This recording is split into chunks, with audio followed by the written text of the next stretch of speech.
এটা ছেলেদের এমন একটা প্রবলেম যেটা নিয়ে আমরা সবসময় আলোচনা করতে পারি না, কিন্তু আমাদের ভেতরে ভেতরে এটা নিয়ে অনেক প্রবলেম হয়। এমনও হতে পারে হয়তো সে ফিউচারে কখনো বাচ্চার বাবাও না বানতে পারে। হ্যাঁ, এটা হচ্ছে ফেনুলিয়াম প্রবলেম। এই প্রবলেমটা কখন কখন হয়, কেন হয়, আজকে পুরো ডিটেলে বলতে চলেছি। আর এই প্রবলেমটা কোন সময় হলে বাচ্চার বাবা বানতে পারবে না। তার আগে বলি, এই যে ফেনুলিয়াম প্রবলেম আছে, এটা যদি কারোরও হয় তো বাচ্চার বাবা বানতে পারবে না না, এটা একটা কন্ডিশন আছে। সেই টাইমে যদি হয় তাহলেই সে বাচ্চার কখনো জন্ম দিতে পারবে না, কারণ তার যে পিটা আছে সেটার মধ্যে পুরো ইনফেকশন হয়ে যাবে। আজকের ভিডিওটা অনেক ইম্পর্টেন্ট, অনেক ইনফরমেটিভ, তাই কেউ কিন্তু মিস করবে না। এটা সবাইকে জানা দরকার। এই ফেনুলিয়ামটা কি, এটা কখন আপনাদের প্রবলেম হতে পারে। তো হ্যালো এভরিওয়ান, আমি সুধা সরকার। আমার চ্যানেলে এরকম ইনফরমেশন ভিডিও অনেক আসে, তাই আমার চ্যানেলে যদি কেউ নতুন থেকে থাকেন চ্যানেলটাকে সাবস্ক্রাইব করে নেবেন আর ভিডিওটাকে পুরো ওয়াচ করবেন, না হলে কিন্তু এই ইম্পর্টেন্ট জিনিসটা আপনারা একদম মিস করে যাবেন। দেখুন, এই যে ফেনুলিয়াম, এটা কি আছে দেখুন। ছেলেদের যে পিন আছে সেখানে দুটো ভাগে ভাগ করা হয়। এই যে পিনটা আছে এর উপরে একটা স্কিন দিয়ে ঢাকা থাকে, এরকম করে স্কিন দিয়ে একটা ঢাকা থাকে। স্কিনটা জাস্ট এরকম করে গোল গোল গোল গোল করে জয়েন করা থাকে। ওকে, সেই স্কিনটা মুভমেন্ট হয়, আগে কিছুটা যায় আবার পিছনে কিছুটা আসে। মানে এই যে গোড়াটা আছে, এই যে গ্ল্যান্ডের যে গোড়াটা আছে, সেখানে একটা ব্যান্ড অফ টিস্যু দিয়ে ওই স্কিনটা আটকানো থাকে। আর এই মাঝখানটায় এরকম একটা জোড়া থাকে, এইটাকে বলে ফেনুলাম। এটা এমন একটা জিনিস যেটা কিন্তু ছেলেদের যে স্কিনটা আছে সেটাকে মুভমেন্ট করতে সাহায্য করে। অনেক কারণে এই যে জয়েন্টটা আছে এটা ছিঁড়ে যাচ্ছে বা এটা কেটে রক্ত বেরিয়ে যাচ্ছে, এর মধ্যে ইনফেকশন হয়ে যাচ্ছে। এরকম যদি কন্ডিশন কারোর হয় তাহলে তার অনেক প্রবলেম হয়, আর সেটার জন্য তাকে কিন্তু ট্রিটমেন্ট করাতে হয়। এই যে প্রবলেমটা, এটা কোন কোন কন্ডিশনে হতে পারে, এটা তিনটে স্টেজে হতে পারে। এক হতে পারে জন্মের সময় বাচ্চা বয়সে, এক হতে পারে যখন সে পিউবার এজে যাচ্ছে, নিজের পার্ট নিয়ে অত্যাধিক পরিমাণে হ্যান্ড প্র্যাকটিস করছে তখন, আর একটা হতে পারে বয়স হয়ে গেলে, যখন তার কোনো হেলথ ইস্যু চলে আসে, তার শরীরে সুগারের পরিমাণ বেড়ে গেলেও কিন্তু এই প্রবলেমটা হতে পারে। বাচ্চা বয়সে কি করে জানবেন? দেখুন, আগে জানতে হবে বাচ্চা বয়সে ছেলেদের যে অঙ্গ থাকে সেটা কিরকম থাকে।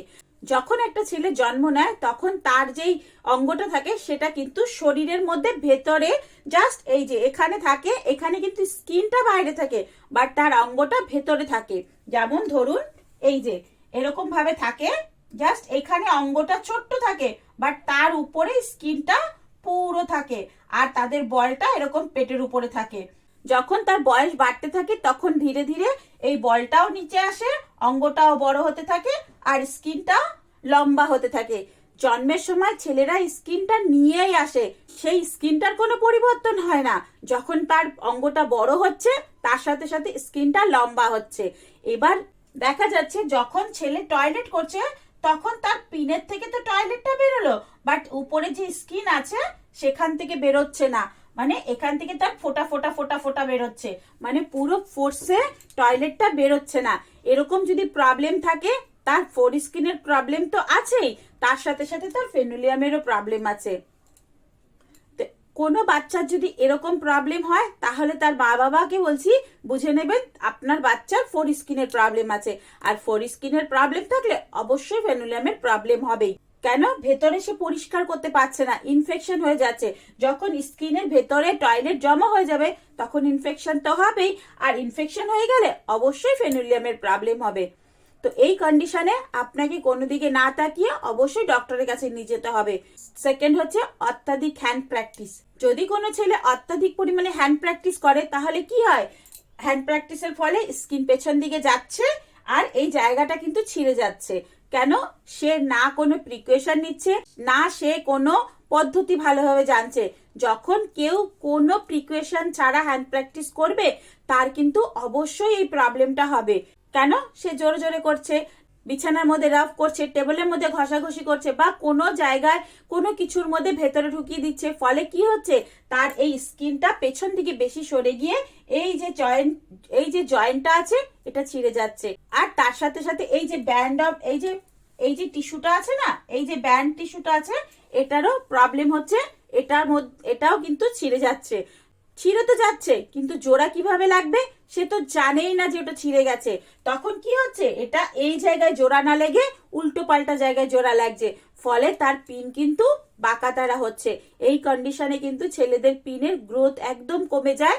আর এটা কিন্তু একটা বড় সমস্যা, খারাপ ভাবে হ্যান্ড প্র্যাকটিস করা, এটা কিন্তু বড় একটা সমস্যা হতে পারে এই ফেনোলিয়ামের। তাছাড়াও কখনো কখনো খারাপভাবে হাতের কাজ করার জন্য কিন্তু তার এই ফেনোলিয়ামের মধ্যে ইনফেকশনও হয়ে যেতে পারে। আর এই ইনফেকশনটা যদি সে বুঝতে না পারে, ধীরে ধীরে কিন্তু সেখানে পুঁজ হতে পারে, রক্ত জমা হয়ে যেতে পারে, এমনকি ওখানে ইনফেকশনে ঘাও পর্যন্ত হয়ে যেতে পারে। এই কন্ডিশনে যদি সেই ছেলেটা নিজের পিনকে ভালোভাবে ধ্যান না দেয়, সে কিন্তু বাচ্চার বাবা নাও বানতে পারে। কেন? তার যেই বীজটা আছে সেটা যখন এখান থেকে বেরোচ্ছে, সে ওই ইনফেকশনটা নিয়েই বেরোচ্ছে। এবার কোনো জিনিসের মধ্যে যদি ইনফেকশন থাকে, তাহলে সেটাতে তো ভালোভাবে বাচ্চা জন্ম নিতে পারে না, তাই না? সেই কারণে হতে পারে। না হলে যদি ফেনোলিয়ামের কোনো প্রবলেম না থাকে, কোনো ইনফেকশন না থাকে, তাহলে এটা বাচ্চা জন্ম দেওয়ার পিছনে কোনো রিজন নেই। থার্ড কারণ হচ্ছে সুগার। একটা বয়সের পরে সবারই মোটামুটি হেলথ ইস্যু চলে আসে। যদি কারো সুগারের প্রবলেম থাকে, তাহলে তার টয়লেটের মধ্যে কি হয়, সুগারের পরিমাণ বেশি থাকে।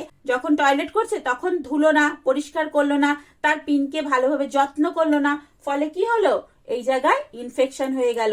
আর এই জায়গায় ইনফেকশন হলে অবশ্যই ফেনোলিয়ামের প্রবলেম হবে। তার এই যে ব্যান্ড টিস্যুটা আছে, এটা ফেটে যাবে, কেটে যাবে, স্কিন ড্রাই হয়ে যাবে, ইচিং হবে, অ্যালার্জি টাইপ হবে। যদি এইগুলোর মধ্যে অ্যালার্জি টাইপ হয়, অবশ্যই এটারও প্রবলেম হবে। আর এই কন্ডিশনে যদি বাচ্চা নিতে চায়, তাহলে তো প্রবলেম হবেই। যদি আপনারা বুঝতে পারেন আপনার এই প্রবলেমটা আছে আর আপনি বাচ্চা নিতে চাইছেন, তাহলে অবশ্যই আগে ট্রিটমেন্ট করাবেন, নিজের এই প্রবলেমটাকে সলভ করবেন, তারপরে আপনি বাচ্চা নিতে পারেন, তাতে কোনো ভুল নেই। একদম সুস্থ স্বাভাবিক একটা বেবি জন্ম দিতে পারবেন। এখন এই যে প্রবলেমটা আমরা জানলাম কি করে হয়, কিভাবে হয়, কিন্তু এই প্রবলেমটা সলভ কিভাবে করতে হবে, এই প্রবলেমটা সলভ করার জন্য দুটো কারণ হতে পারে। একটা হচ্ছে ঘরোয়া ট্রিটমেন্ট, আর একটা হচ্ছে ডক্টরদের ট্রিটমেন্ট। ঘরোয়া ট্রিটমেন্ট আপনি নিজে বসেই করতে পারেন। সিম্পল কোকোনাট অয়েল নিয়ে ওই জায়গাটাকে ভিজিয়ে রাখতে হবে। ভিজিয়ে এই যে স্কিনটা আছে ওটাকে পেছন দিকে এরকম করে সরাতে হবে।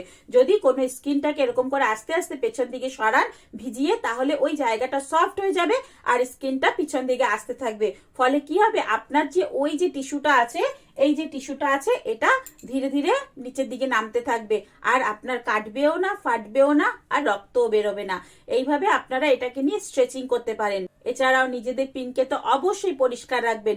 যদি দেখছেন স্ট্রেচিং করার পরে আপনাদের কমছে না বা কন্টিনিউয়াস হয়ে যাচ্ছে, অবশ্যই কোনো ভালো ইউরোলজিস্ট দেখাবেন। সে আপনাদের পুরোপুরিভাবে ট্রিটমেন্ট করবে। স্কিনটাকে এখানে কেটে একটু পেছন দিকে নিয়ে দেবে। ভালোভাবে ট্রিটমেন্ট করলে এটা একদম ভালো হয়ে যাবে। তাতে কিন্তু আপনাদেরই ভালো হবে। যদি আপনি প্রথম স্টেজেই আপনার এটা ট্রিটমেন্ট না করান বা এটার পিছনে ধ্যান না দেন, তাহলে এটা যখন বড় জায়গায় চলে যাবে বা অনেকটা গাঢ় হয়ে যাবে, তখন কিন্তু আপনার এই যে মাঝখানের এরিয়াটা আছে, এইখানে কিন্তু প্রবলেম হবে, স্কিনের উপরে অ্যালার্জি টাইপ আসবে। আর এইগুলো যদি হয়, আপনার পিনের মাথার এখানে ঘায়ের সৃষ্টি হবে, রেডনেস আসবে, এমনকি কখনো কখনো পেকে গিয়ে পুজো হয়ে যেতে পারে। তখন কিন্তু আপনি নিজেই সমস্যায় পড়বেন। তাই এরকম যদি প্রবলেম কারোরও থাকে, সে বাচ্চা হোক বা বয়স্ক হোক, অবশ্যই এটার পিছনে কিন্তু আপনাকে সময় দিতে হবে, আপনাকে ধ্যান দিতে হবে। যদি দেখছেন এটা কোনোভাবেই ঠিক হচ্ছে না, অবশ্যই আপনাকে ডক্টরের সালাহ নিতে হবে। তো বন্ধুরা, আজকের ইনফরমেশনটা এতটুকু। যদি ভালো লেগে থাকে তাহলে একটু লাইক, কমেন্ট, শেয়ার করে দেবেন। আর এরকম ইনফরমেশনের জন্য অবশ্যই চ্যানেলটিকে সাবস্ক্রাইব করে বেল আইকনটাকে দাবিয়ে দেবেন। যদি কারোর এরকম কোনো ইনফরমেশন চাই, আমাকে কমেন্ট বক্সে জানিয়ে যাবেন। তো চলুন, টাটা, বাই বাই। সবাই ভালো থাকবেন, সুস্থ থাকবেন, অনেক অনেক হ্যাপি থাকবেন।